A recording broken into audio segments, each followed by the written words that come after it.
स्वामी जी प्रणाम।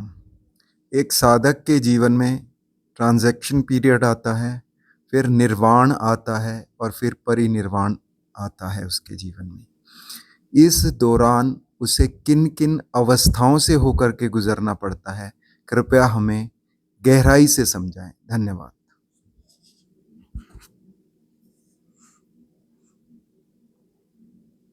साधक साधना की तरफ आकर्षित होता है, कुतूहल होता है शुरुआती दौर में साधक को। जब वह साधना में रत लोगों के बारे में सुनता है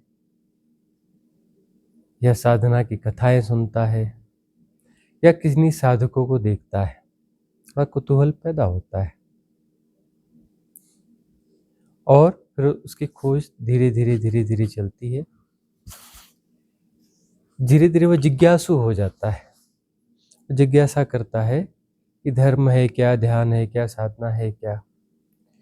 लेकिन उस जिज्ञासा में वह डेप्थ, वह गहराई नहीं होती। वह इन्फ्लुएंस का शिकार हो सकता है और इन्फ्लुएंस का शिकार हो जाता है। उसको जो भी परोसा जाएगा धर्म, ध्यान, साधना के बारे में, उस पर वो काफ़ी हद तक फैथ कर लेगा, भले वो गलत जानकारियाँ भी क्यों ना हो। फिर एक मुमुक्षु होता है जो कहता है, जिसको कोई उत्तर दे भी दिया जाए, सुन भी लेता है, लेकिन वह खोजता है। वह इन्फ्लुएंसर के सामने सरेंडर नहीं कर पाता। जब तक वह सदगुरु की शरण में नहीं आएगा तब तक वह सरेंडर करेगा नहीं, वह सरेंडर करेगा नहीं। और मुमुक्षु हो गया है तो फिर अस्तित्व में एक परम नियम है कि जो मुमुक्षु है, जिसकी जो पात्रता है, उसे वह दे दिया जाता है। वह सदगुरु की शरण में थोड़ी तकलीफ के बाद में पहुंच ही जाएगा। वो जो थोड़ी तकलीफ होगी वह जो उसका ट्रांजिट फेज जो है, ट्रांजिट फेज, ट्रांजेक्शन नहीं बोलते, ट्रांजिट फेज, वो संक्रमण काल, उसकी शुरुआत उसकी हो चुकी होती है। फिर सदगुरु के साथ रेजोनेंस बैठाना, ये भी बड़ा टेढ़ा मामला होता है। और उसके बाद उसका सरेंडर घटना। इस बीच में ट्रांजिट फेज जो है, संक्रमण काल, जो अपने पीक पर होता है, क्योंकि उसका सबसे बड़ा संघर्ष जो होता है अपने सदगुरु के साथ ही होता है, सरेंडर करने में। सरेंडर करना यानी, समझते हो, अपने आप को खत्म कर देना, अपने ईगो को, अपने अहंकार को, अपनी इंडिविजुअलिटी को खत्म करना, चढ़ाना, सबसे टेढ़ा मामला है, बहुत टेढ़ा मामला है, आसान नहीं होता। क्यों? क्योंकि वह देखता है तो उसमें भी अपने जैसा मनुष्य पाता है। सदगुरु में भी देखता है, मनुष्य पाता है, मनुष्य वाली बहुत सारी चीजें, सारी चीजें उसमें पाता है कि भाई ये भी तो भोजन करते हैं, ये भी ऐसे नहाते धोते वैसी दिनचर्या करते हैं, बहुत सारी चीजें वह होती हैं। फिर उनके जीवन में बहुत सारी घटनाएं या वह जैसे सामान्यतः होती हैं, तो फिर उसका सरेंडर थोड़ा घटना मुश्किल होता है, क्योंकि वह सोचता है कि वह सदगुरु हैं तो कुछ जादुई होना चाहिए, चमत्कारिक होना चाहिए, और वो जादुई और चमत्कारिक नहीं है, तब थोड़ी ज़्यादा दिक्कत होती है ना। और सदगुरु का अर्थ है कि वह समझाता है कि जादू और चमत्कार कुछ नहीं है, मैं एक सहज व्यक्ति हूँ और तुम भी सहज हो सकते हो, मैं भी वही हूँ, तुम भी वही हो, दूसरे तो तुम है ही नहीं। परमात्मा का होने का ढंग मैं भी हूँ, परमात्मा का होने का ढंग तुम भी हो। तुम इन्फ्लुएंस क्यों हो रहे हो? इन्फ्लुएंसर कहते हैं कि तुम ऐसे हो जाओ, तुम वैसे हो जाओ, तुम कैसे हो जाओ, वह बताते हो, तुम वैसे होने की कोशिश करते हो। सदगुरु बोलता है कि ऐसे वैसे होने की कोशिश मत करो, मैं अपने जैसा हो गया, तुम अपने जैसे हो जाओ, सहज हो जाओ, सरल हो जाओ। बाकी जो है, शरीर के नियम अपने काम करते रहेंगे, संसार के नियम काम करते रहेंगे, सांसारिक समस्याएं वैसी चलती रहेंगी। ये कृष्ण के साथ नहीं थी, उनके खिलाफ युद्ध हुए, उनकी बातें नहीं मानी गई, कितनी झंझटें थी। आज हम बड़ी वो उसको मैग्नीफाई करके और बड़ा सजा धजा के उन कथाओं को बोलते हैं, है ना। कृष्ण के समय में कौन कृष्ण को मानता था? गिने चुने लोगों के अलावा। उनके खिलाफ तो खड़े हो जाते थे, है ना। शिव के समय में शिव को कौन मानता था? उनके अपने ससुर भी नहीं मानते थे, हैं? उनके खिलाफ थे बहुत सारे लोग। और दूर की घटनाएं हैं, इसलिए थोड़ा सा बात समझ में नहीं आती। ओशो हो गए, ओशो को कौन मानता था? रामकृष्ण परमहंस को कौन मानता था? उनके खिलाफ कैसे अपना लोग बोलते थे? पीठ पीछे रामकृष्ण परमहंस की कितनी आलोचनाएं होती थी, गंवार, देहाती और जाने क्या क्या बोलते थे। भोजन भट्ट, भोजन लोलुप, जाने क्या क्या आलोचना करते थे। ओशो की कितनी आलोचनाएं होती थी, सबकी होती है ना। तो वह एक सबसे बड़ा ट्रांजिट पीरियड ट्रांजिट फेज होता है, जिसमें उसका सरेंडर घटे तो उसको बाद में समझ में आता है कि सरेंडर सदगुरु के सामने किया। सदगुरु एक माध्यम है। सरेंडर होने का अर्थ है कि मैंने तो अपना ईगो और ये सब नष्ट किया है, तो एक विधि है, एक मेथड है। सदगुरु एक आलम्बन है और सदगुरु की सीट खाली होती है क्योंकि वो सहज है। असहज व्यक्ति जो है वह उभर उभर के दिखता है। असहज व्यक्ति अपने आप को उभारता है, अपने आप को प्रेजेंट करता है, मुझे देखो, मुझे पहचानो, मुझे आइडेंटिफाई करो, है ना। और सहज व्यक्ति जो है वो बिल्कुल सहज होता है, उसे अपने आप को उभारने की जरूरत नहीं है। गौर से देखोगे तो उसकी सीट, सदगुरु की सीट खाली होती है, उसकी सीट जो है खाली होती है। और खालीपन जो है, उस खालीपन के सामने सरेंडर करना होता है। और खालीपन के सामने सरेंडर करके तुम क्या हो जाते हो? तुम भी खाली हो जाते हो। कितना सरल विज्ञान है कि सरेंडर कहाँ करना है? खालीपन के सामने। और सरेंडर करते ही तुम्हारा भरापन भी खाली हो गया तो तुम भी खाली हो गए। खाली खाली एक हो गए। खाली खाली दो होते हैं क्या? दो खाली कमरे हैं, बीच की दीवार गिरा दो, अब कितने खाली कमरे हो गए? एक हो गया। मर्जिंग हो गई ना। खाली खाली तो एक ही है। और पूरा वो घर ही गिरा दो, क्या हो गया? खुला आकाश हो गया। तो खालीपन जो है, और वही सहजता, वही सरलता, कुछ विशिष्ट नहीं सिखाता है सदगुरु। और ट्रांजिट फेज तब तक चलता रहेगा जब तक जो है उस खालीपन को नहीं समझ पाओ, उस खालीपन के साथ राजी ना हो पाओ। वो खालीपन होता है तो तुम्हें जो ट्रेनिंग रहती है, तुम्हारे जो इन्फ्लुएंसेस रहते हैं, वो तुम्हें सिखाते हैं कि खालीपन यानी बुरा, खालीपन यानी बोर्डम, खालीपन है तो उसको भरो भरो भरो भरो। एक मैकेनिज्म में रहता है मन का कि कहीं भी कुछ खाली हो तो बैठ नहीं सकते। पुराने समय में क्या करते थे? रेडियो खोल लेते थे, फिर टीवी आई तो टीवी खोल लेते थे, चौबारे में बैठ करके लोगों के साथ गपशप कर लेते, किसी दुकान में, पान की दुकान में जाके खड़े हो जाना। गाँव में अभी भी जाके देखो, पान की दुकान में लोग जाके खड़े हो जाते हैं। और क्यों? वहाँ जबरदस्ती पान खाते हैं। पान खा करके कुछ लोग ग्रुप बना के इधर उधर की बहस करते रहते, बातें करते थे, बेतुकी बातें। खालीपन को भरना है, खालीपन के साथ राजी नहीं होना है। सीखना क्या है? खालीपन के साथ राजी होना। और खालीपन के साथ राजी जब तक नहीं होगा तब तक ट्रांजिट फेज है। ट्रांजिट फेज क्या है कि तुम अब धीरे धीरे राजी हो रहे कि खालीपन को नहीं भरना है, लेकिन मन का इन्फ्लुएंस कहता है कि भरो, इससे नहीं तो उससे भरो, उससे नहीं तो उससे भरो, उससे नहीं तो उससे भरो। भरना जरूरी है। खालीपन को जीना नहीं है, खालीपन को भरना है। और खालीपन बुरा है, खालीपन बुरा है, खालीपन के साथ राजी नहीं होना है। तो उस खालीपन के साथ राजी होना सीखना होता है, और कुछ भी नहीं। वह सरेंडर होता है। तो सरेंडर में अपना सारा भरापन उड़ेल देते हो। सरेंडर का मतलब क्या? उड़ेल दिया, और तुम भी खाली हो गए, और दो खाली खाली एक जैसे हो गए, है ना। और खालीपन में कोई भेद नहीं बचता है। 100 खालीपन मिला दो तो वहां एक ही खालीपन बचेगा, है ना। मर्जिंग है। और यही मर्जिंग सीखते सीखते सीखते शिव तत्व में मर्जिंग हो जाती है।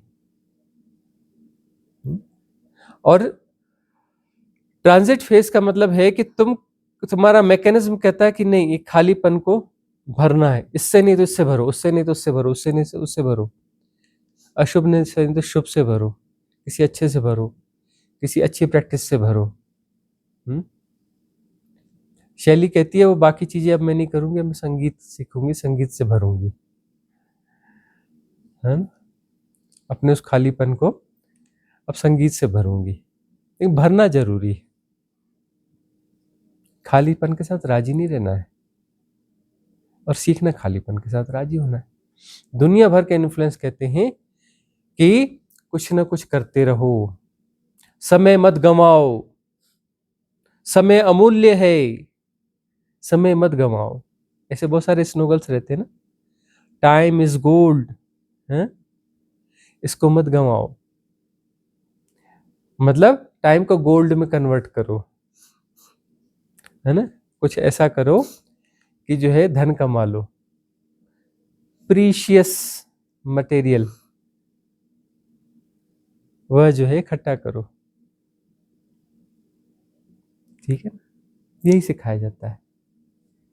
तुम पिछड़ रहे हो, यदि तुम कुछ नहीं कर रहे हो तो तुम पिछड़ जाओगे। जबकि सहजता पूर्वक भी जितना होता है वो आनंद पूर्वक अपने जॉब होंगे, काम होंगे, जो कुछ होगा होगा, और उसमें जीवन चलता रहेगा। बाकी वह सहजता से होगा तो भरने की प्रक्रिया नहीं है। सहजता से तुम जो भी व्यवहारिक गतिविधियां करोगे, व्यवहारिक गतिविधियों में तुम सहजता से शामिल हो तो वो भरना नहीं कहलाता। असहजता से तुम जो कुछ भी करते हो उससे भरना होता है। सहजता से जो जरूरत है, जरूरत कभी भी पूरी नहीं होती है, जरूरत सुंदर होती है, और जरूरत की प्रतिपूर्ति जो है वह सहजता होती है, वो आनंद होता है ना। और जो है गैर जरूरी चीज है उसको तुम अपना पाना चाहते हो, भरना चाहते हो, कुछ करना चाहते हो, गैर जरूरी चीजों में पड़ना चाहते हो, तो वहां पर तुम किसी समस्या से ग्रस्त हो रहे हो, वहां तुम अपनी समस्याएं बना रहे हो, तुम व्यर्थ का कचरा इकट्ठा कर रहे हो, तुम भारी हो रहे हो। वो भारीपन जो है, वो भारीपन तुम्हें बोझिल करेगा, बोझिल करेगा तो तुम्हें लगेगा कि नहीं नहीं कुछ कमी रह गई है, कुछ और भर लेता हूँ, है ना। क्योंकि इन्फ्लुएंस कहते हैं कि तुम कुछ और सीखो, कुछ और इकट्ठा करो, कुछ ये करो, कुछ वो करो। सदगुरु कहता है तुम क्या सीख रहे हो यार, सारा सीखा हुआ तुम्हारा कूड़ा फेंको ना, खाली हो जाओ, खाली हो जाओ और खालीपन से राजी हो जाओ। और खालीपन में जो घटेगा सो घटेगा। खालीपन में क्या घटेगी? सहजता घटेगी। सहजता से जो होना है हो जाएगा। प्रति संवेदन से जियो, प्रति संवेदन से तुम्हारी नौकरी चाकरी, घर परिवार, खाना बनाना, दिनचर्या सब हो जाएगा, बड़ी सहजता से हो जाएगा। और सुंदर है वो, कुछ असुंदर नहीं है, बड़ी सहजता से हो जाएगा। और जब तक यह नहीं समझोगे तब तक ट्रांजिट पीरियड है, वह ट्रांजिट फेज है, एक्चुअली ये ट्रांजिट फेज है। और जैसे ही सरेंडर घटता है, प्रॉपर सरेंडर घट जाता है, वो निर्वाण हो गया। निर्वाण का मतलब है, जैसे बुद्ध कहते हैं, दिए का बुझ जाना। इसको लेकिन दूसरे तरीके से हम कहें, अब आज के हिसाब से कहें कि निर्वाण का अर्थ है कि तुम अपने खालीपन से राजी हो गए, तुमने वह मैकेनिज्म जो है उठा के फेंक दिया जो बा कहता है कि खालीपन को भरो, खालीपन ठीक नहीं है। उस मैकेनिज्म से जैसे ही तुम मुक्त होते हो तो निर्वाण हो गया। अब तुम खालीपन को भरने की कोशिश नहीं करोगे, खालीपन को भरने की कोशिश नहीं करोगे, मतलब तुम्हारा निर्वाण हो गया। अब वो खालीपन तुम्हारे खालीपन बना रहेगा, तुम उसके साथ राजी रहोगे, है ना। महापरिनिर्वाण में तुम्हारे जो बचे हुए कर्म प्रारब्ध यदि कुछ हैं तो उनके कारण शरीर चलता रहेगा, चलता रहेगा, चलता रहेगा। और जो है तुम सहजता से उन कर्म प्रारब्ध को निपटाते रहोगे जो थोड़े बहुत शेष है, क्योंकि निर्वाण के साथ बहुत सारे कर्म प्रारब्ध वैसे ही विदा हो जाते हैं, खत्म हो जाते हैं। और यदि कुछ बच गए हैं तो वह शरीर चलता रहता है, चलता रहता है। और एक स्थिति आने के बाद में जो है क्या होगा कि जब शरीर छूट रहा होगा तब तुम पूरी सजगता के साथ में बने रहोगे, जो हो रहा उसको जैसा कहते हैं जानते रहोगे। कोई भी कलेक्टिव सबकॉन्शियस माइंड में, इस कॉस्मॉस में कोई भी इन्फ्लुएंस जो सूक्ष्म से सूक्ष्म होते हैं,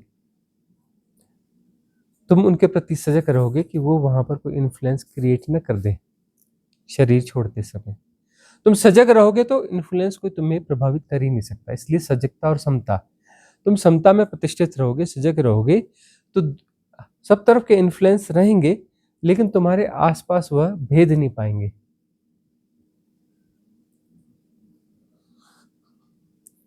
तुम्हारे खालीपन को भेद करके वहां पर वह एग्जिस्ट नहीं कर पाएंगे।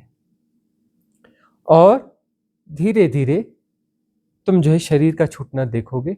यह एक शरीर छूट गया, भौतिक शरीर, दूसरी काया भी छूट गई, इथरिक बॉडी, आकाश शरीर, सूक्ष्म काया, कारण शरीर, एस्ट्रल बॉडी भी छूट जाएगी, तीसरा शरीर, मनस काया, मेंटल बॉडी भी छूट जाएगी, चौथा शरीर, आत्म काया भी छूट जाएगी। तुम सचमुच में यदि किसी सदगुरु की शरण रहे हो, उनकी देशनाओं को जिया है, तो तुम आत्म काया में प्रतिष्ठित नहीं होगे, आत्म काया का विसर्जन देखोगे, आत्म काया भी विसर्जित हो जाएगी। वह अनंत काया है, लेकिन उसमें कोई केंद्र है, वह केंद्र विसर्जित हो जाएगा, वह केंद्र विसर्जित हो जाएगा। उसके बाद में समस्त केंद्र को तुम देख रहे होगे, समस्त केंद्र का महाविस्तार तुम देख रहे होगे। उस महाविस्तार में तुम समता से प्रतिष्ठित रहोगे और तुम आकर्षित नहीं होगे, तो वह ब्रह्म काया भी जो है, कॉस्मिक बॉडी भी जो है, वह विसर्जित हो जाएगी। और तब होगा शिवोहम, शिवोहम, शिव तत्व हो जाओगे। परिपूर्ण खालीपन, परिपूर्ण खालीपन मतलब ब्रह्म काया में हो तो ब्रह्म काया से जुड़े हुए जितने भी लोग होंगे ऊपर के, उसमें से किसी में प्रवेश कर जाओगे। किसी में प्रवेश कर जाओगे तो वहां के ट्रांजिट फेज को जियोगे, तब जो है वहां के ट्रांजिट फेज को जियोगे ना, लेकिन जीना तो पड़ेगा।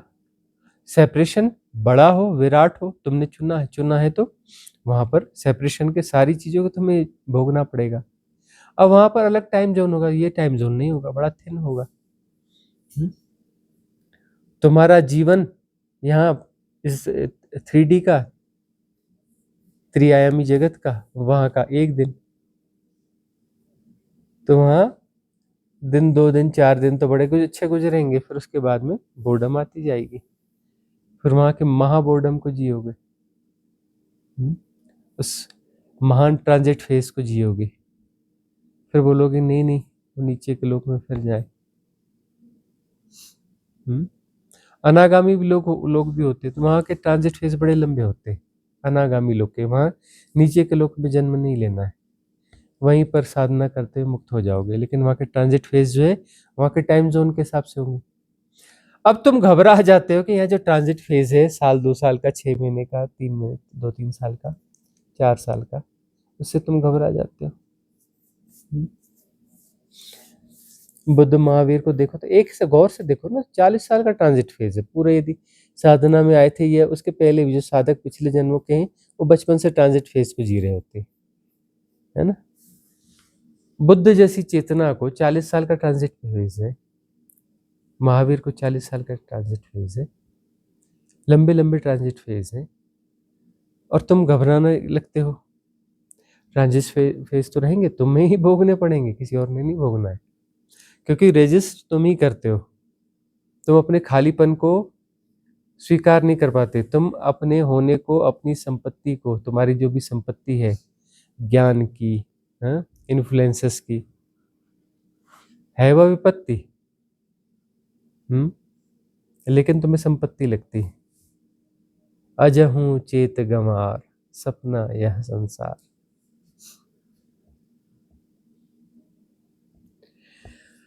तो जो है उस संपत्ति को, तुम्हारी जो तथाकथित संपत्ति है, उसको चढ़ाना पड़ता है, जो कि विपत्ति है वस्तुतः, उसे तुम्हें समर्पित करना होता है।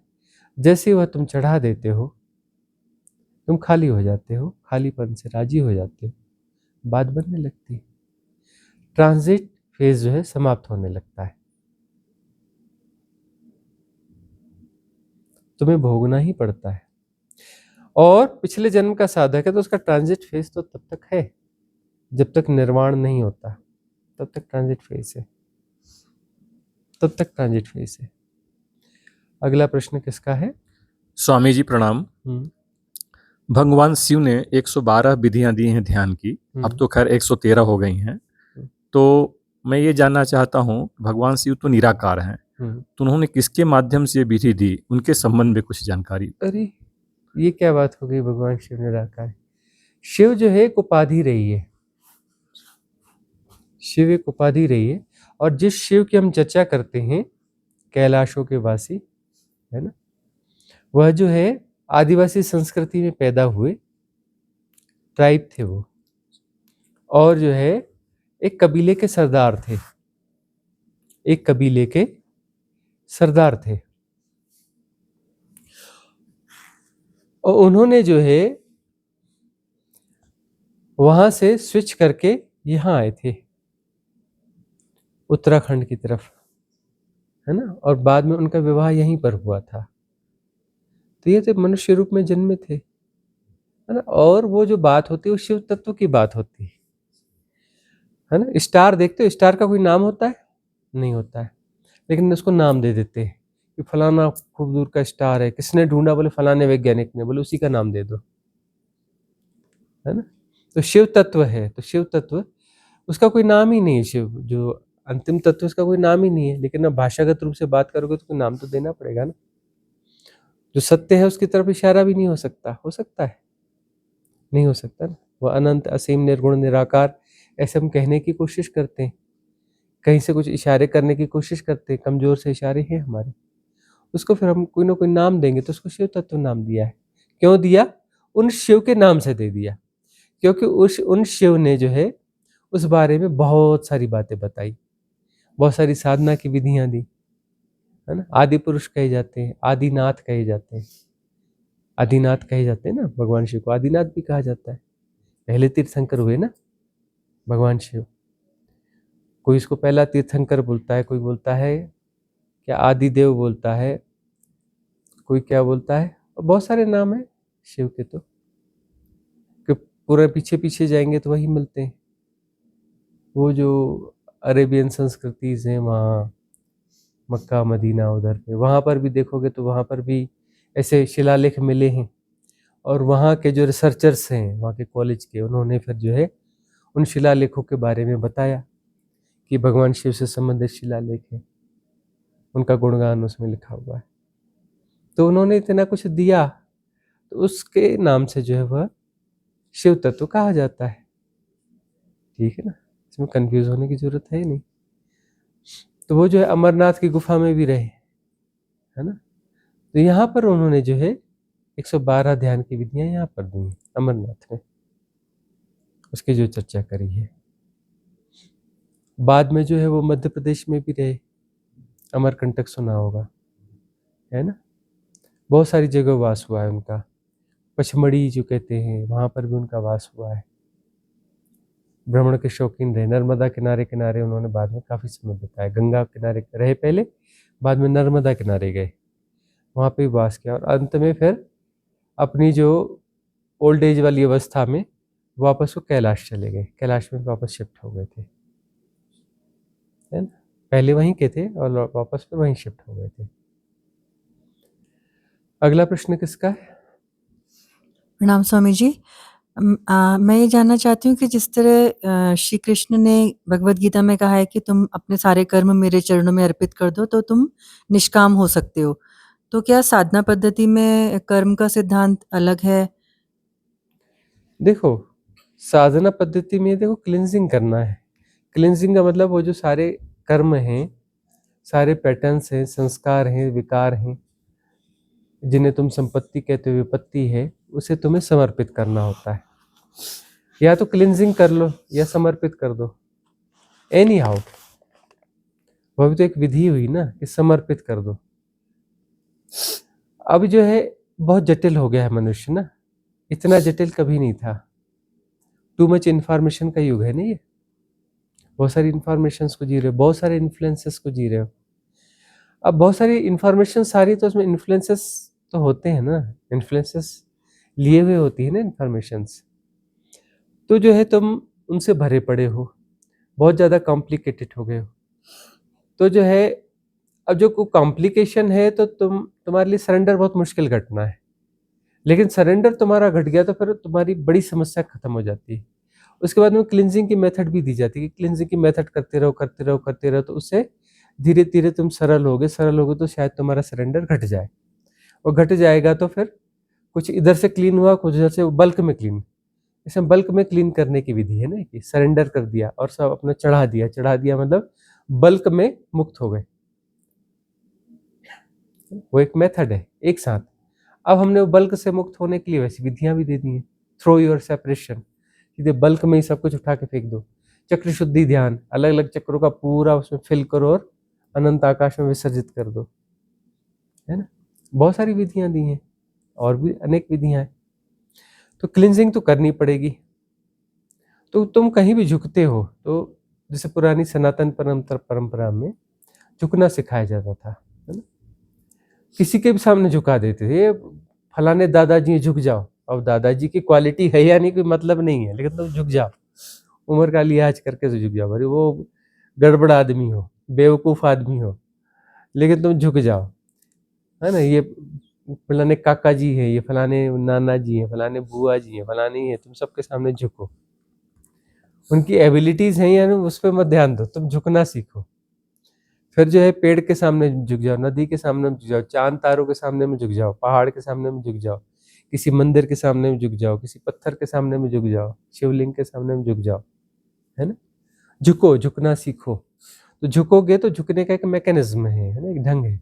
उस झुकने से जो है कुछ ना कुछ तुम चढ़ा देते हो, थोड़े तरल होते हो, तुम थोड़े फ्लेक्सिबल होते हो, तुम्हारा अहंकार जो है थोड़ा टूटता है, या कुछ लचीलापन आता है ना, तुम्हारी जड़ता थोड़ी टूटती है, कम होती है। तो झुकना जो है, झुकना सीखना है, झुकना सीखना होता है। तो जैसे जैसे तुम झुकना सीखते हो तो तुम्हारी बात बनने लगती है। प्रश्न क्या था वैसे? हाँ, कर्म चढ़ाना। हाँ, तो तुम जैसे लचीले होते हो तो फिर वो कर्म अपने आप डिजल्व होते रहते हैं, है ना। कर्म चढ़ाना, जहां भी तुम झुक रहे हो तो अपना अहंकार तुम्हारा गल रहा है, अहंकार गलता है तो बहुत सारे कर्म अहंकार से जुड़े तो थे, लचीलापन आया मतलब उतने कर्म विसर्जित हो गए। झुकना बहुत बड़ी कला है। इसलिए पेड़ों के सामने झुको, इधर झुको, कहीं भी देखो ऐसे कर लो, माथा झुका, टच कर दो, धरती को माथा लगा दो, या हाथ अपना करके ऐसा कर लो। झुक जाने में क्या बुराई है? ये मंदिर कैसा है, क्या है, ये फलाना क्या है, गुणा भाग क्या लगा रहे? झुक जाओ ना, हमें क्या लेना देना क्या है, हमें तो झुकने से मतलब है। झुकना सिखाया जाता था। और ऐसी कुछ तिब्बतन जैन परंपराएं हैं उसमें जो झुकने को बहुत आगे तक ले जाया गया, कि वो गुरुकुल में रहते हैं और वो झुकते हैं गुरु के सामने। कितने बार? जितने बार गुरु सामने पड़ जाए, 50 बार पड़ गया तो 50 बार झुक जाते हैं। झुकते जाओ, झुकते जाओ, झुकते जाओ। आलम्बन है, बहाना है, झुकने का बहाना चाहिए, झुको, है ना। और दूसरी जगह भी झुको, गुणा भाग न लगाओ, बस झुकते जाओ, झुकते जाओ, झुकते जाओ।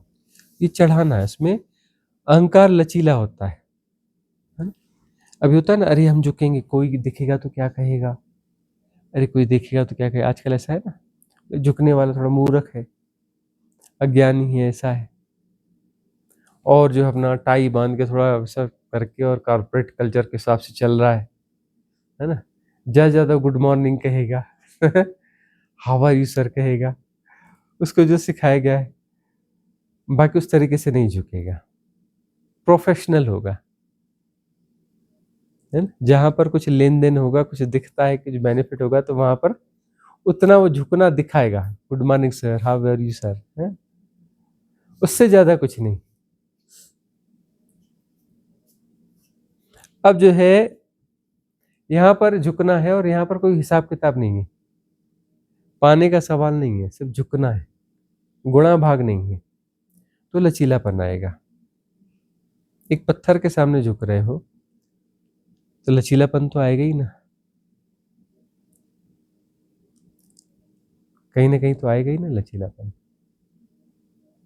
नदी के सामने झुक रहे हो, पेड़ के सामने झुक रहे हो, तो झुकना यानी चढ़ाना अपने आप को, अपने अहंकार को चढ़ाना। अहंकार जैसे ही चढ़ता है, मतलब थोड़ा फ्लेक्सिबिलिटी आती है, तो उसके साथ बहुत सारे कर्म और बहुत सारे पैटर्न, बहुत सारे संस्कार विड्रॉ हो जाते हैं, गल जाते हैं, वहीं गल जाते हैं, देन देर गल जाते हैं। इस प्रकार का विज्ञान रहा है। अगला प्रश्न किसका है? लक्ष्मी का।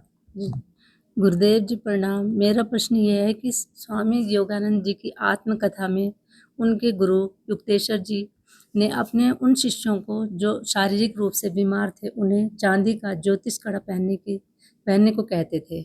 गुरुदेव, मेरा आपसे निवेदन है कि आप इस पर कुछ प्रकाश डालें। चांदी का कौन सा कड़ा? ज्योतिष कड़ा। ज्योतिष कड़ा मतलब उसका कोई गठन होगा, डिजाइन होगी? कड़ा होता था, बस उस पे चांदी का होता था। ज्योतिष कड़ा मतलब ये युक्तेश्वर हाँ जी की हाँ, युक्तेश्वर आत्मकथा गिरी में जी, पढ़ा था मैंने। युक्तेश्वर गिरी जी जो है लाड़ी माशे के शिष्यों में जी जी बहुत परम शिष्य हुए हैं, और युक्तेश्वर गिरी के बहुत सारे शिष्य हुए हैं, जिसमें योगानंद परमहंस भी थे, है ना। योगानंद परमहंस के बहुत सारे गुरु भाई भी हुए हैं, वो बड़े फेमस हुए हैं।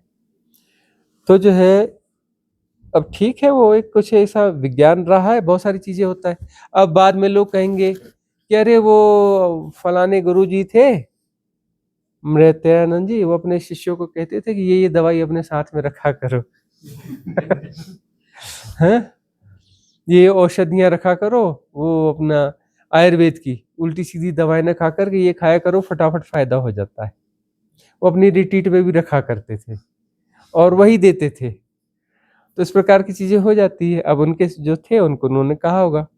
चांदी के अपने गुण धर्म होते हैं। चांदी का, शुद्ध चांदी यदि है और उसको पानी में डाल करके उसका पानी पीते हो तो बहुत गुणकारी होता है वो पानी, है ना। चांदी, सोना, ये जो है पानी में डाल के पीते हो तो बड़ा बहुत गुणकारी होता है।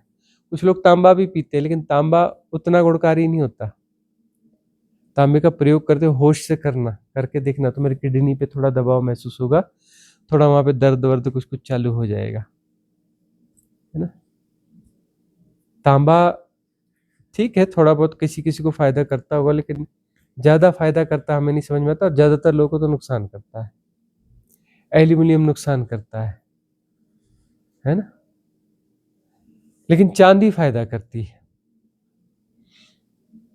अब जैसे लोहे का बर्तन है, वो फायदा करता है, लोहे की कढ़ाइयों में भोजन बनता है या कुछ बनता है, फायदा करता है। क्यों?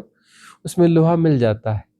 आयरन जो है, आयरन की डिफिशियंसी कम होती है, हीमोग्लोबिन बढ़ जाएगा ना। वैसे चांदी जो है इम्यून बूस्टर है, बहुत अच्छा इम्यून बूस्टर है। उसका टच भी अच्छा माना जाता है, उसकी फ्रिक्वेंसीज कुछ ऐसी होती है, अच्छा माना जाता है। वो कुछ जो है चांदी, कुछ ग्रह नक्षत्रों के साथ उसकी पॉजिटिव एनर्जी को बहुत अच्छी कैच करती है चांदी, और उसके बाद बॉडी टच में रहती है तो बॉडी को फिर ट्रांसफर कर देती है ना। ज्योतिष कड़े का मतलब यही होगा। उसमें कुछ ऐसे स्ट्रक्चर भी बने होंगे कि पर्टिकुलर ग्रह जो है उसकी एनर्जीज को वो एब्जॉर्व करते होंगे, ऐसे स्ट्रक्चर बनाए जाते होंगे, और फिर जो है वह एनर्जी बॉडी में चली जाएगी। तो उससे जो है थोड़ा सा एक प्रोटेक्शन जैसा भी रहेगा कि वो ग्रह नक्षत्रों के जो दुष्प्रभाव है वो कम हो जाएंगे, और जो है पॉजिटिव एनर्जी बॉडी में जाएगी तो बॉडी हील हो जाएगी, साधना में सहयोगी रहेगा। भी तुम्हारे पास साधना करने के लिए उपकरण क्या है? शरीर ही तो है ना। तो शरीर को स्वस्थ रखोगे तो भी तो साधना अच्छी होगी ना। उस समय लोग शायद समझदार होंगे, आज के युग के साधक तो हमें समझदार दिखते नहीं।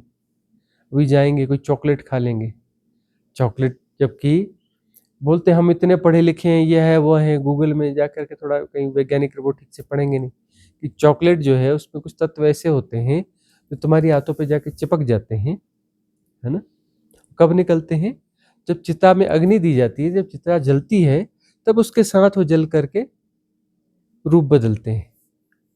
और गौर से देखोगे तो चॉकलेट के वाले अंश वहां पे निकलेंगे चिता में, जब वो होगा ना, वह जो है आंतों में चिपक जाएगा और परमानेंट चिपक जाएगा। और आंतों में कोई चीज चिपकी है तो बहुत बड़ी समस्या है ना। गट हेल्थ जो है, गट हेल्थ की सबसे बड़ी प्रॉब्लम क्या है?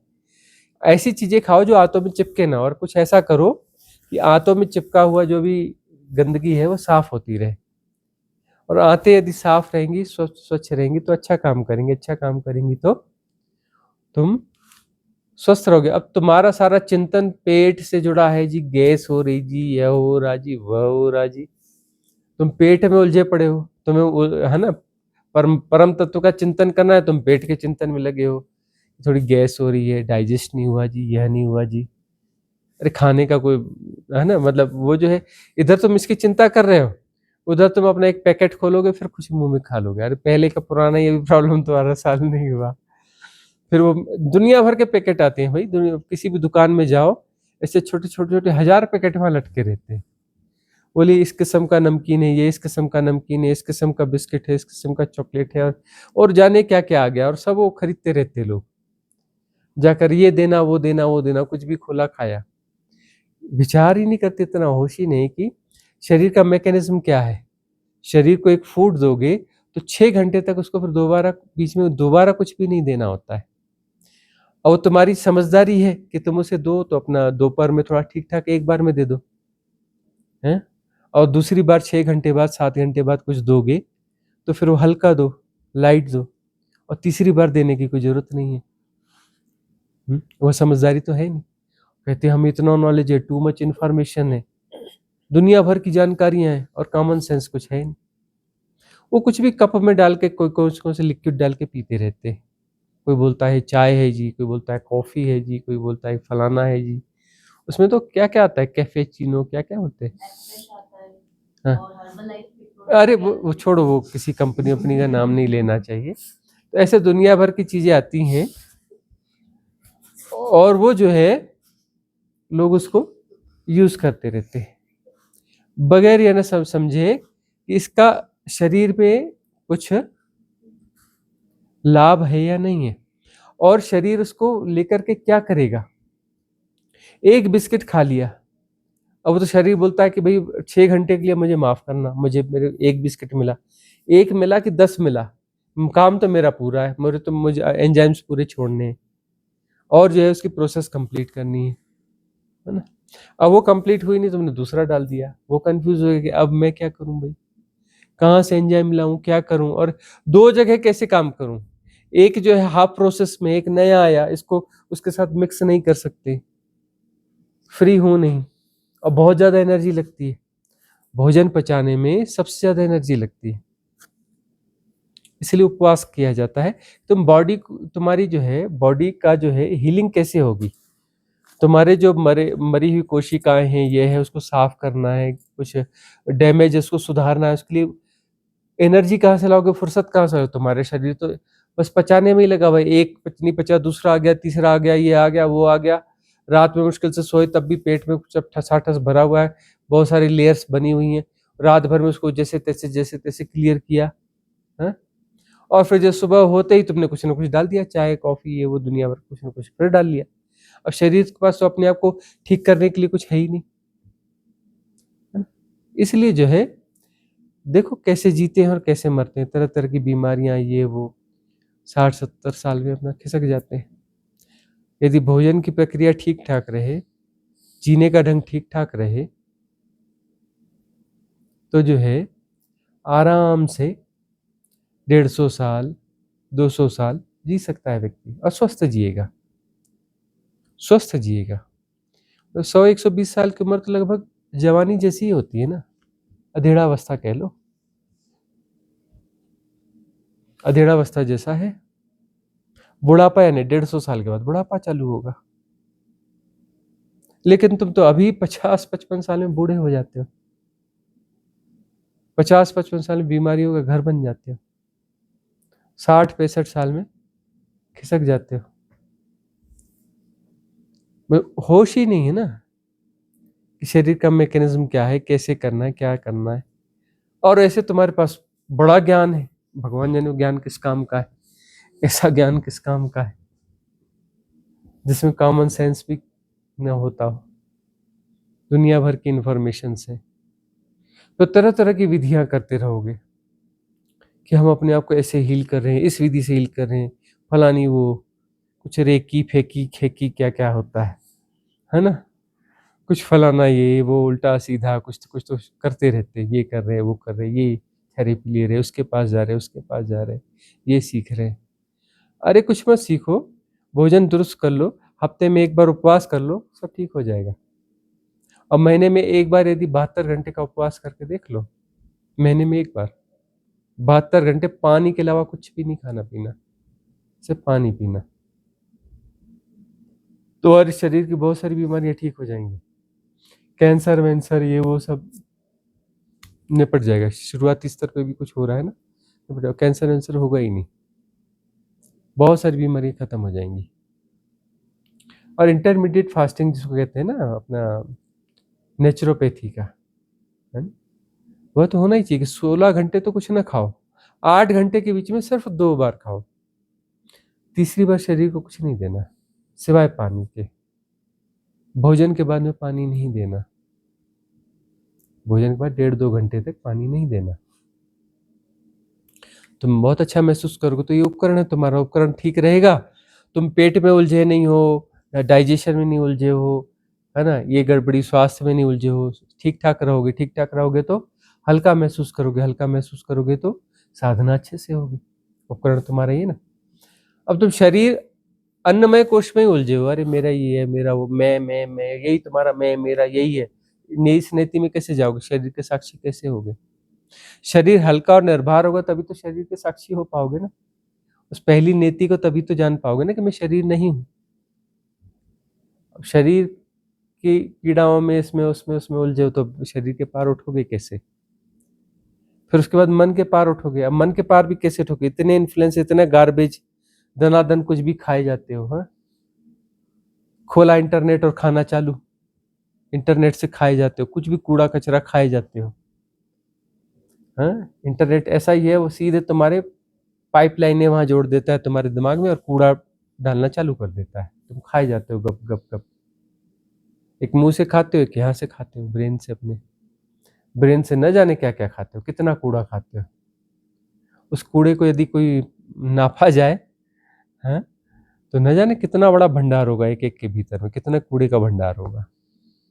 और उस कूड़े का कैसे निष्कासन करो? खा तो रहे लोग, उसको निकालते तो हो नहीं। और सीधा है कि शुद्धि इसको बोलते हैं कि खाया तो अब उसको निकालना पड़ेगा, उसको शुद्धि बोलते हैं।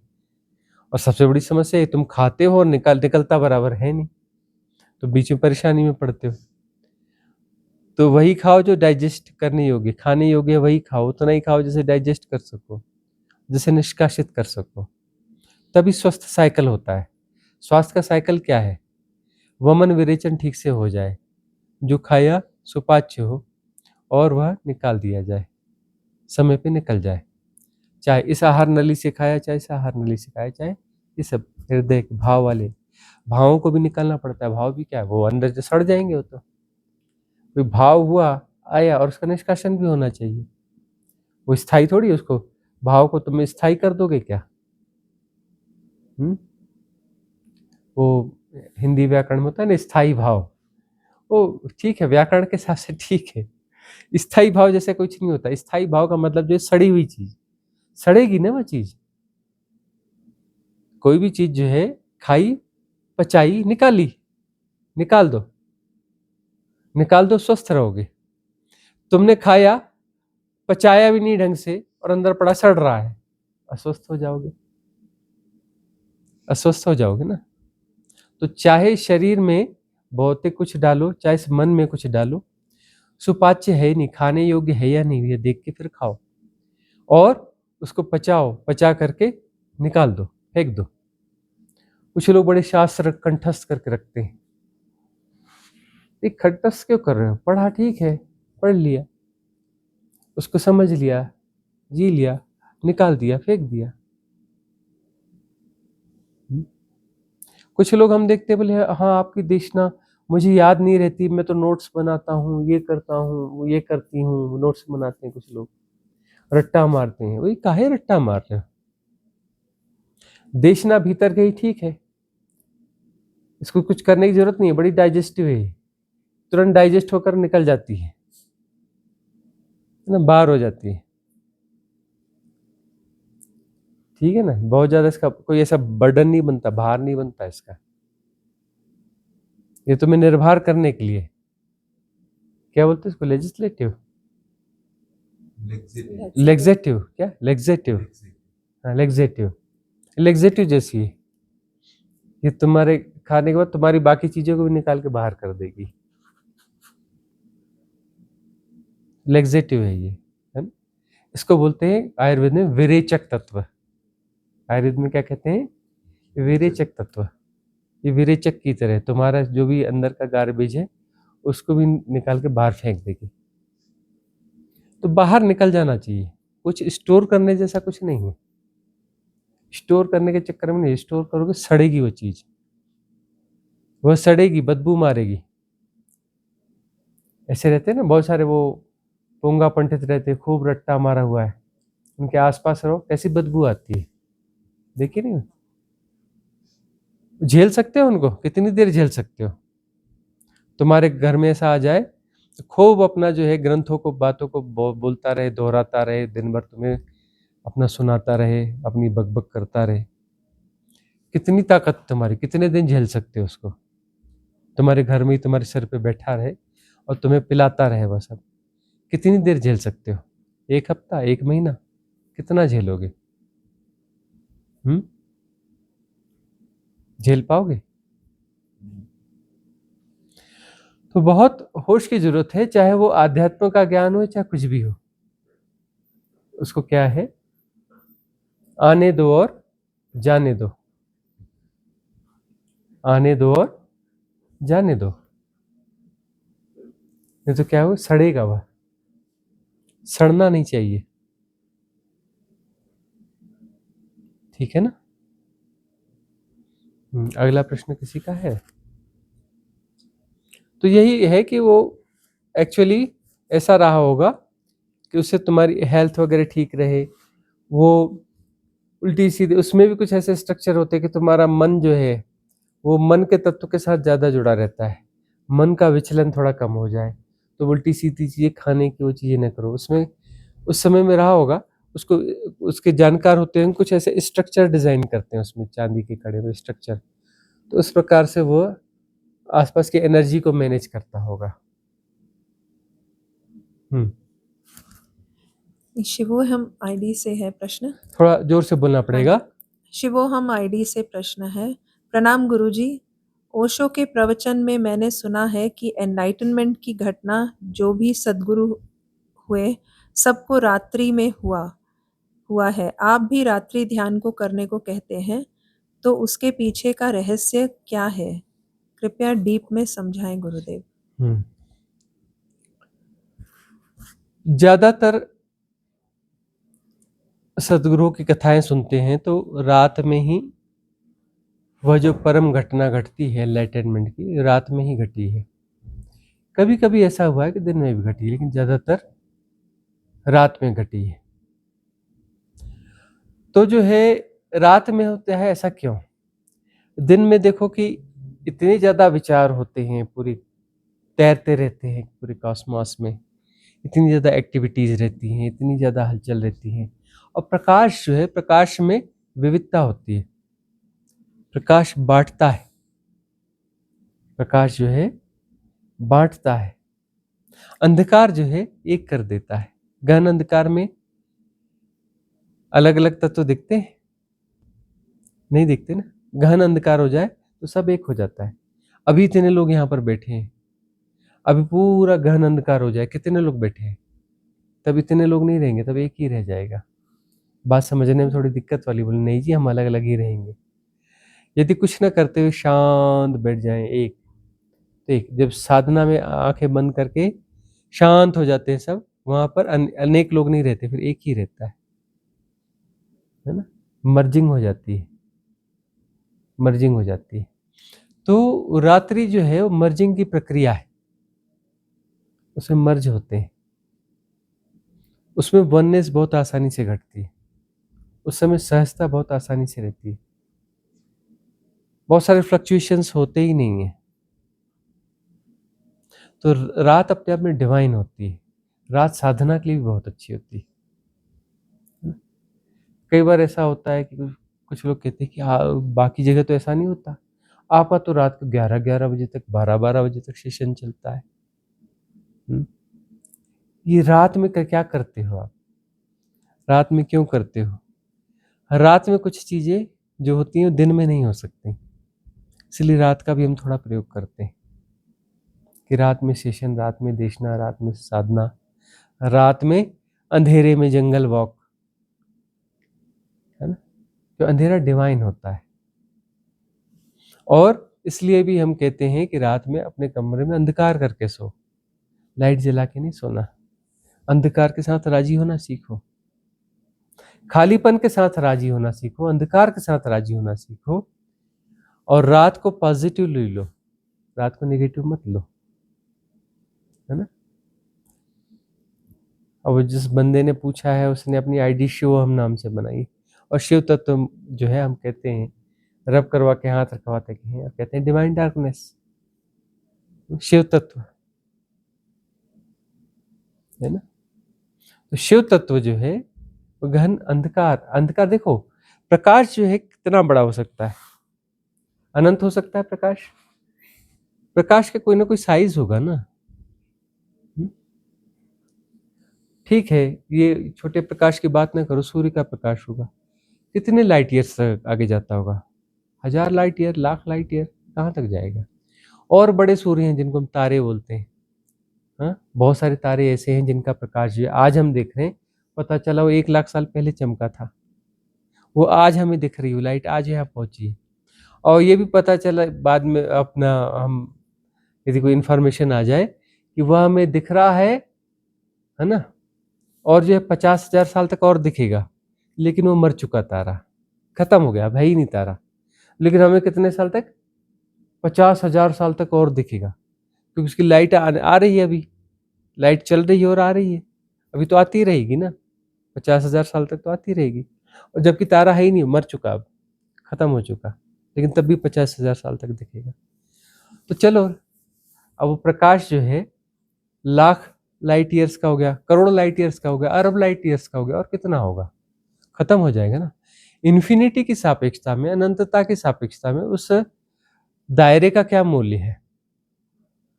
वही उसने जो है एक त्रिज्या बनाई, उस त्रिज्या से आपने कोई भी एक परिसीमन कर लिया, उस परिसीमन से आप उसको मेजर कर रहे हो, तो वो जो है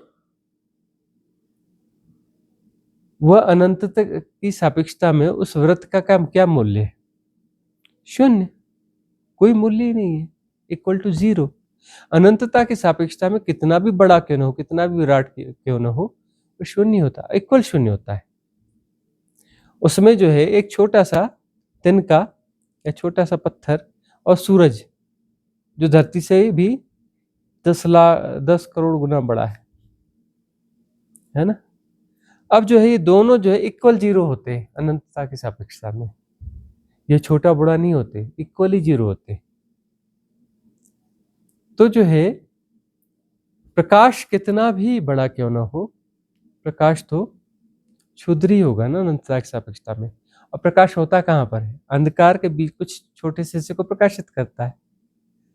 प्रकाश का क्या अर्थ है, उस अनंत असीम, उस निराकार, उस परम अंधकार के छोटे मोटे हिस्से को, छोटे मोटा हिस्सा वो ये भाषागत बात है, त्रुटिपूर्ण भाषा है, उस शून्य को उसको 0 ही कहेंगे ना, वो शून्य है, उसका कोई मूल्य ही नहीं है, उतने हिस्से को प्रकाशित करता है,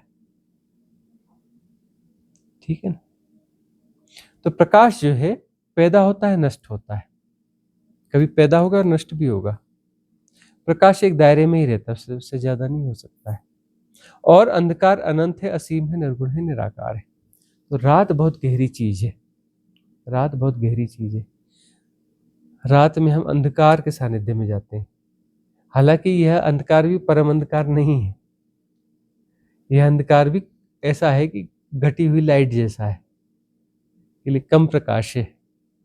परम अंधकार जो होता है, डिवाइन डार्कनेस जो होती है, वहां पर प्रकाश नहीं होता है, निर्वातीत अनंतता होती है। इनफाइनाइट वैक्यूमनेस के निकट है अंधकार। अंधकार क्या है, इनफाइनाइट वैक्यूमनेस, निर्वातीय अनंतता के निकट है। इसलिए जो है अंधकार ज्यादा डिवाइन है, और अंधकार में बहुत सारी शुभ चीजें होती है, अंधकार में बड़ी बड़ी घटनाएं होती हैं। चमत्कार देखना है, ऐसे बहुत सारे चमत्कार होते हैं। जाना वो नदियों के कछारों में, छोटा सा कद्दू होता है, इतना सा, और सुबह जाकर के देखते हो तो इतना बड़ा कद्दू हो जाता है रात भर में। और आवाजें करते हैं कद्दू, आवाजें कर करके बड़े होते हैं, रात भर में इतने बड़े हो जाते हैं। और दिन में इतना बड़ा दिखा है तो शाम तक भी उतना ही बड़ा रहेगा, बिल्कुल नहीं बढ़ेगा वहां। जबकि दिन में भोजन कर रहा है, दिन में सूर्य की रश्मियां उसको मिल रही हैं, पानी हवा सब तपिश सबको लेकर के वो भोजन बन रहा है। लेकिन वो सुबह भी कद्दू इतना बड़ा था और शाम को भी उतना ही बड़ा है। और फिर शाम को तुम विदा ले लो उस कद्दू से, सुबह जाके फिर देखो तो इतना बड़ा दिखता है, रात भर में इतना बड़ा हो गया। तो रात बड़ी चमत्कारिक है, अंधकार बड़ा चमत्कारिक है। अंधकार में सृजन बड़ा होता है, अंधकार में बड़ी घटनाएं घटती हैं, क्योंकि वह अनंतता के निकट है, इनफाइनाइट वैक्यूमनेस के निकट होता है अंधकार, निर्वाती अनंतता के निकट होता है।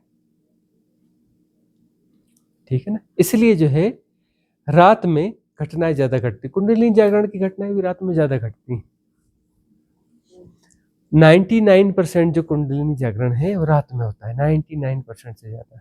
बुद्धत्व में भी यही है, एनलाइटनमेंट में भी ज्यादातर जो है रात में होता है। अगला प्रश्न किसका है? अंजुलता जी का। प्रणाम प्रभु, आज की देशना सुनकर बहुत कुछ समझ में आया। आपने हमारी अहंकार पर बहुत सुंदर तरीके चोट डाला। उस चोट से हमें समझ में आया अभी तक हम भटक रहे थे प्रभु। आप ऐसे ही हम पर चोट डालते रहिएगा जब तक हमारा अहंकार अच्छी तरीके से टूट ना जाए, कुछ बचे ही नहीं। हम इसी जन्म में अच्छी तरीके से खाली हो जाएं ताकि फिर से स्कूल का बक्सा उठाना ना पड़े। आपसे यही प्रार्थना करती हूँ कि आप हम पर चोट डालते रहिएगा।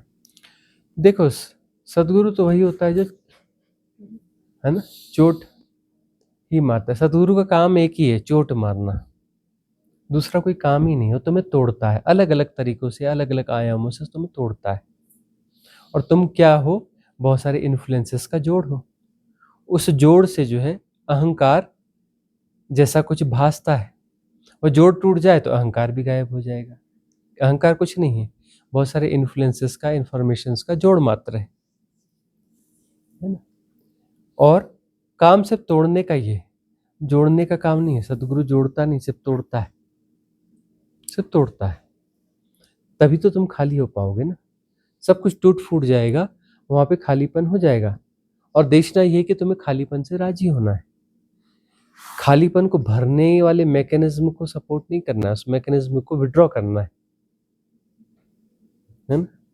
और तुम्हारी सारी ट्रेनिंग से कि खालीपन, खाली मत रहना, कुछ ना कुछ करते रहो, कुछ ना कुछ करते रहो। और हम तुम्हें सिखाते हैं कि करने वाले सब बिगाड़ देते हैं, बिना किए सब ठीक हो जाता है। करना कुछ नहीं, करने से कर्ता पैदा हो जाता है। और खाली बैठना तुम सीखते हो, खालीपन से राजी होते हो, तो खालीपन यानी इनफाइनाइट वैक्यूमनेस। फिर वही बात आती है, ये जो पिछला सारी चर्चा हुई है उसमें अंजुलता के प्रश्न का उत्तर ही है ना। और चोट ही मारना है, और शिष्य वही है जो चोट खाने के लिए राजी है। और जो चोट खाने के लिए राजी नहीं है वह शिष्य है ही नहीं। शिष्य तो कहता है चोट मारो, मैं राजी हूं चोट के लिए। और चोट मालूम है तीखी होगी, अनएक्सपेक्टेड होगी। हमने तो नहीं सोचा था कि ऐसी चोट मारेंगे, और वैसी चोटें पड़ती। क्योंकि जैसी चोटें तुम सोचते हो कि ऐसी पड़ेंगी, तो उससे तो तुम्हारा कुछ होने वाला है नहीं, प्रिडिक्टेबल है। चोटें तो ऐसी पड़ेंगी जो तुम्हारे प्रिडिक्शन के बाहर की। प्रिडिक्शन के अंदर होगी तो तुम्हारे पास मैकेनिज्म होगा, तुम उसको बचा लोगे अपने आप को, तुम अपने आप को बचा लोगे ना। तो सदगुरु तुम्हें अलग अलग आयामों से चोट मारेगा, अनप्रिडिक्टेबल, तुम्हारी सोच के बाहर चोट मारेगा। बहुत सारी ऐसी घटनाएं हुई हैं। शायद फरीद के जीवन की घटना है, वो जो है बहुत सारे नैतिकतावादी आ गए होंगे, आइडियोलॉजिस्ट है ना, उनके आसपास में। वो सदगुरु की बड़ी महिमा का बखान करते हैं। यह हुआ, कहाँ से कचरा आ गया। फरीद भी सोच रहे होंगे ये कचरा कहाँ से आ गया है मेरे पास में। नैतिकतावादियों का बड़ी ऊंची ऊंची बातें करते हैं, हाँ? और सदगुरु को बड़ा बढ़ा चढ़ा के बिल्कुल जबरदस्ती हाईलाइट करते हैं। ये कूड़ा कचरा आ क्या कहाँ से गया है। उन्होंने कहा चलो कुछ उपाय किया जाए। अचानक उन्होंने कहा कि अरे भाई बहुत दिन हो गए, थोड़ा सा चेंज करते हैं, चलो आज चलते हैं। वो फलानी बाई है ना कोठे वाली, उसके यहाँ चलते हैं। बड़ा सुंदर मुजरा होता है, हमने सुना है उसके यहाँ। मुजरा सुनने चलेंगे फलानी तवायफ के यहाँ। हिल गए, सारे लोग हिल गए और उन्होंने कहा कि चलो हम तो चलेंगे। और गए।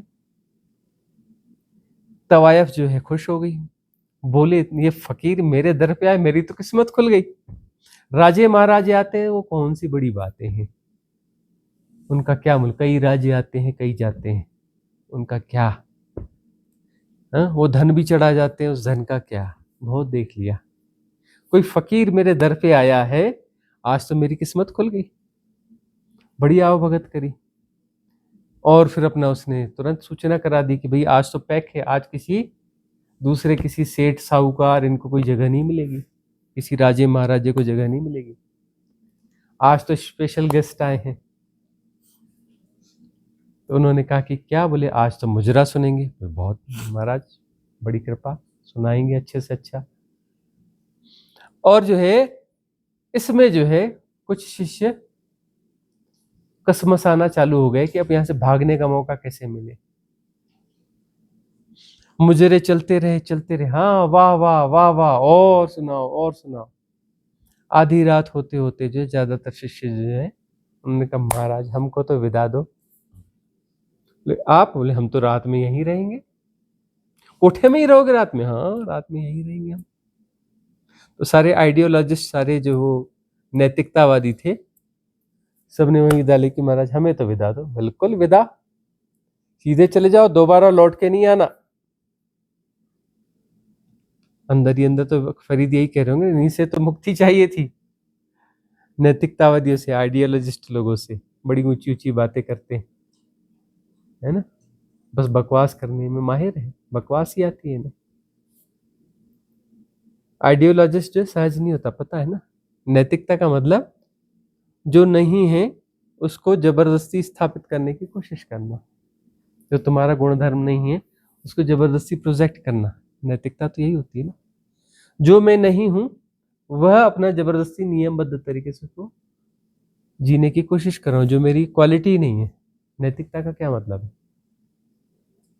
जो मैं नहीं हूं, कोई झूठा है वो अपने आप को सच्चा बता रहा है ना। कोई बेईमान है वो अपने आप को ईमानदार बता रहा है, यह तो नैतिकता है। यह क्या है? नैतिकता है। तो जो है विदा कर दिया उनको, और जो है गिने चुने रह गए शिष्य, और जो है सुबह फिर अपना लौटे फरीद। उसमें भी जो है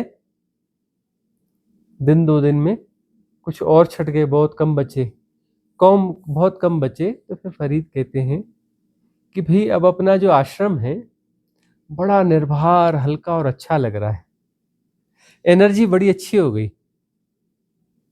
पता नहीं किस किस एनर्जी के लोग आ गए थे, अपात्र लोग आ गए थे, अपात्र लोग चले गए, एनर्जी बड़ी अच्छी लग रही है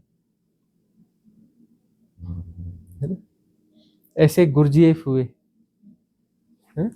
गुरजीएफ ऐसी ऐसी हरकतें किया करते थे कि लोग छोड़ के भाग जाए, भीड़ नहीं होनी चाहिए। बोलते ये कूड़ा कचरा कहां से आ रहा है, कुछ ऐसा करो कि कूड़ा कचरा निकल जाए, है ना? तो यही बात है कि अपात्र लोग जो है वह नहीं होने चाहिए। अपात्र का अर्थ है कि जो सहज नहीं है, जो सहज साधना की तरफ उन्मुख नहीं हो रहे हैं।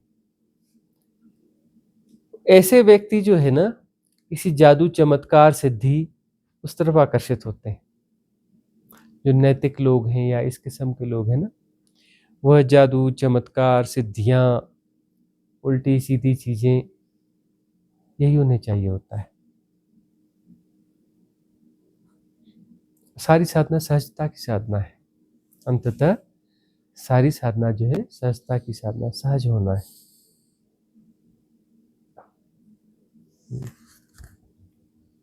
ये विभा मिश्रा जी का प्रश्न। स्वामी जी प्रणाम, मैं विभा मिश्रा मध्य प्रदेश से। स्वामी जी मेरा सवाल यह है कि चेतना के स्तर को बदल करके शारीरिक व मानसिक स्थिति को बदला जा सकता है, क्योंकि मेरी पिछले 10 सालों से डिप्रेशन की दवाइयाँ चल रही हैं और पिछले 2 महीने से आपकी ध्यान विधि कर रही हूँ, जिससे मुझे बहुत ही ज़्यादा लाभ मिल रहा है। लेकिन डॉक्टर दवाई बंद करने के पक्ष में नहीं है और मैं स्वयं को आपके द्वारा ही दी गई ध्यान विधि से अच्छा महसूस कर रही हूँ। कृपया मार्गदर्शन करें। विभा, ऐसा है कि डॉक्टर्स तो कभी राजी नहीं होंगे, है ना। और मेंटल डिसऑर्डर्स की जो एलोपैथिक दवाइयाँ हैं, उसकी दवाइयाँ एक्चुअली होती ही नहीं है, वो तुम्हें सिर्फ नींद की दवाइयाँ देते हैं, है ना। उसके इलाज जो है थोड़े होम्योपैथ में होते हैं और थोड़े आयुर्वेद में होते हैं। आयुर्वेद में ज़्यादा बेहतर होते हैं। सारस्वता रिस्ट एक दवा आती है जो इसके लिए अच्छी होती है। और सबसे अच्छा ये ध्यान की विधियां हैं, सेल्फ हीलिंग मेडिटेशन थेरेपी है, या जो देखना है या सुनते रहें। और उन दवाओं को डॉक्टर या परिवार वाले जबरदस्ती देते हैं तो ले लो, लेने में क्या दिक्कत है। लेकर के पेट में क्यों डालते हो, जेब में डालो। और वो अपना मौका तो मिलता है, जेब से निकाल करके धरती माता को भेंट चढ़ा दो। अपने भीतर घुसाने की क्या जरूरत है। डॉक्टर को भी खुश रखो, परिवार वालों को भी खुश रखो, है ना। और समझदारी के साथ उन दवाओं का प्रयोग करो कि दवाएं जो अपने भीतर नहीं डालनी है। और ऐसा जताना बताना है कि दवाएं मैं बराबर ले रही हूं और दवाएं बढ़िया फायदा कर रही हैं, ठीक है ना। बाद में डॉक्टर बोलेगा हाँ ठीक हो गई तो मेरी दवाओं से ठीक, बिल्कुल आपकी दवाओं से ठीक हुई, खुश हो जाएगा वो डॉक्टर, बोलेगा हाँ अब दवाएं बंद कर दो, ठीक है ना। और जो दुनिया को बताएगा देखो मैंने इतने इसको ठीक कर दिया। वो जो दवाएं हैं अपने भीतर डालना बंद करो, इस साधना पद्धतियों को बढ़ाओ, वहीं पर तुम्हारा समाधान हो जाएगा। अमृत जी का प्रश्न है। गुरुजी, मैं जो अभी साधना करता हूँ उसमें जब मैं बैठता हूँ तो बस सब हो रहा है और सब कुछ यथाभूत जाना जा रहा है। मन को जाना जा रहा है, संवेदना आई तो उसको भी जाना जा रहा है और मुझे ये बेस्ट लगती है। अब दूसरी तरफ विपश्यना है, उसको भी सेकंड पार्ट यही है, बट फर्स्ट पार्ट में अपनी अवेयरनेस को छोटा बनाने को कहते हैं कि सांसों के प्रति अवेयर रहो और उस एरिया पे संवेदना आए तो उसको देखो और फिर उसके बाद हेड टू टो ट्रैवर्स करते रहो। तो इसमें क्या होता है, कर्ता भाव बहुत ज़्यादा महसूस होता है मुझे, कर्ता भाव महसूस होता है मुझे, और ये मुझसे कभी ढंग से नहीं हुआ और कभी समझ में नहीं आया कि वो ऐसा क्यों बोलते हैं कि ब्रेथ को जानो, बस जानो बोलना चाहिए। देखो ऐसा है कि सब व्यक्ति अलग अलग हैं, वह विपश्यना विधि तुम्हारे लिए नहीं है। अब तुम्हारा तल थोड़ा ठीक है, तुम्हें विपश्यना विधि की जरूरत नहीं है, तुम हमारी विधि को सीधे सीधे समझ सकते हो और समझ सकते हो और अप्लाई कर रहे हो तो ठीक है, उस विधि में आ जाओ। विपश्यना तुम्हारे लिए नहीं है तो तुम उलझ क्यों रहे हो। और विपश्यना की आलोचना करने की क्या जरूरत है भाई। उस दवा, यह दवा भी बहुत सारे रोगियों पे काम करती है, जिन पे करती है उसे करने दो। बाकी जो हमारी दवा है वह तो बहुत आगे की दवा है, वह दवा तो बराबर काम करती है, इसको जिसने समझ लिया उसका तो बेड़ा पार है।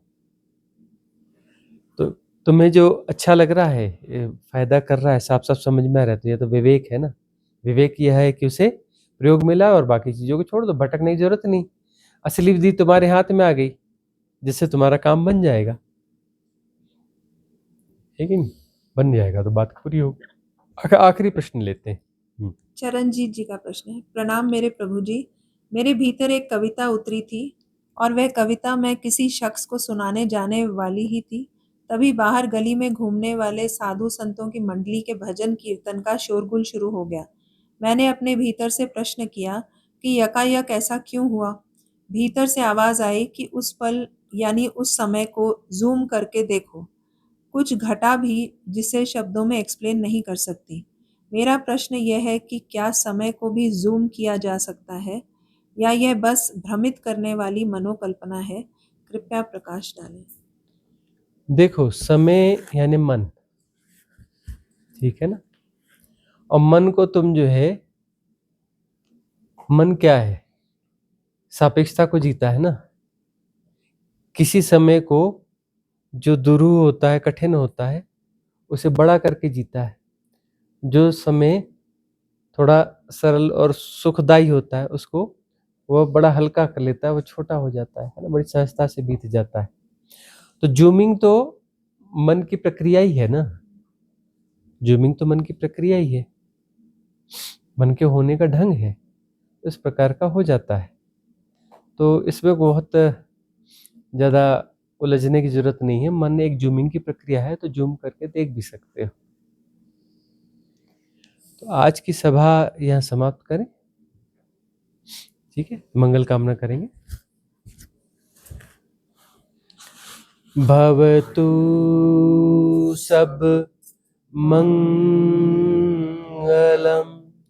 भवतु सब मंगलम, भवतु सब मंगलम। सबका मंगल हो, सबका कल्याण हो, सबका मंगल हो, सबका कल्याण हो, सबका मंगल हो, सबका कल्याण हो।